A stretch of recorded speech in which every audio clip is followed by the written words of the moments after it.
আমরা যে কোকাকোলা খাই কিংবা আমরা যে বিখ্যাত নামি দামি হোটেলের খাবার খেতে চাই, আমরা কি জানি কখনো আসলে কি রেসিপি দিয়ে তৈরি করে, কিভাবে তৈরি করে?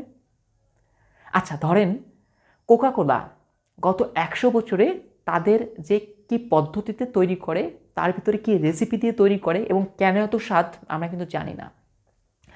আচ্ছা ধরুন হাজি বিরিয়ানি আপনি খেতে ভালোবাসেন, হাজি বিরিয়ানির এত স্বাদ কেন, কি দিয়ে তৈরি করে, কিভাবে তৈরি করে, এটা কিন্তু আমরা জানি না। এভাবে নামি দামি হোটেল, বাংলাদেশে অনেক হোটেল আছে, অনেক নামকরা সুখ্যাতি হোটেল আছে, আমরা কিন্তু জানি না আসলে তাদের রেসিপি কী, তারা কিভাবে তৈরি করে, তারা কিভাবে তো স্বাদ দেয়, মানে স্বাদ দিয়ে তৈরি করে আমরা কিন্তু জানি না। কিন্তু আমরা কিন্তু খেতে অভ্যস্ত কিংবা খেতে ভালোবাসি। ঠিক রবীন্দ্রনাথ কখনো খেতে আসেনি, এই হোটেলের গল্পটি এমনই।